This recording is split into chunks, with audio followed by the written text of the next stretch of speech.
કાશી તેમજ ઉમરેઠમાં અષાઢી તોલવાની પરંપરા. ઉમરેઠને ભારતનું છોટા કાશી પણ કહેવાય છે. છોટા કાશી ઉમરેઠમાં 300 વર્ષ જૂની અષાઢી તોલવાની પરંપરા સંપન્ન. આ વર્ષે કઠોળ ધિરાણ અને ધાન્યનો વર્તારો ઉત્તમ છે. છોટા કાશી તરીકે ઓળખાતા ઉમરેઠના શ્રી ચંદ્રમૌલેશ્વર મહાદેવ મંદિરમાં 300 વર્ષ જૂની અષાઢી તોલવાની પરંપરા યોજાઈ હતી. ગુરુ પૂર્ણિમાની રાત્રે ગર્ભગૃહમાં 1 તોલાના ચાંદીના સિક્કાના વજન સામે વિવિધ ધાન્ય માટીના ઘડામાં બંધ કરી અષાઢ સુદ એકમને પંચોળે સમક્ષ તોલવામાં આવ્યા હતા. માન્યતા મુજબ જે ધાન્યનું વજન વધે તેનો પાક પુષ્કળ થાય છે. આ વર્ષે મગ, તલ, અડદ અને ચણા સહિત કઠોળ તેમજ ઘઉં અને ડાંગરનો વર્તારો વધુ આવતા બમ્પર ઉત્પાદનની આશા જાગી છે. જ્યારે માટીનું ત્રાજવું સમતોલ રહેતા આ વર્ષે રોગચાળાનો ભય ઓછો રહેશે તેમ માનવામાં આવી રહ્યું છે. રિપોર્ટર શીતલ ભટ્ટ, ખેડા. આપનો પરિચય? મારું નામ સદાશિવ ગિરીશ કુમાર દવે છે.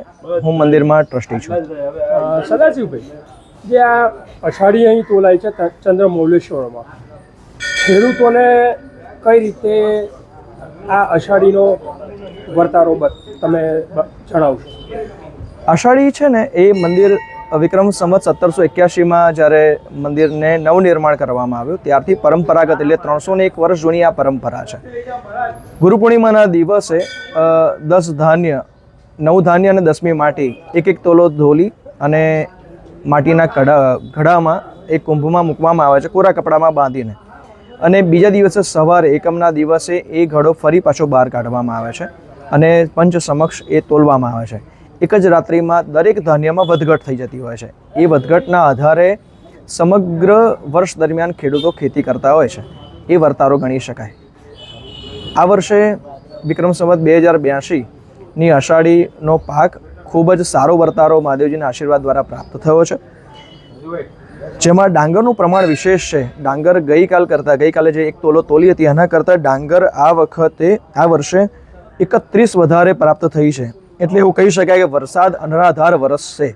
આપણે બધા પણ જાણી રહ્યા છે છેલ્લા ઘણા સમયથી પણ સમગ્ર ગુજરાતમાં, ભારતમાં પણ ખૂબ વરસાદ વરસી રહ્યો છે અને જેથી કરીને છેક દિવાળી સુધી વરસાદ રહેશે એવી આગાહી કરવામાં આવી રહી છે.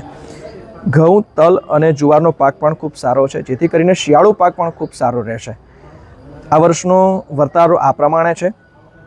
ઘઉં 11 વધારે છે, તલ 72 વધારે છે, અડદ 2 વધારે છે, મગ 5 ઓછા છે, કપાસ 2 વધારે છે, બાજરી 3.5 ઓછી છે, માટી સમધારણ છે, ડાંગર 31 વધારે છે, જુવાર 10 વધારે છે અને ચણા 1.5 વધારે છે.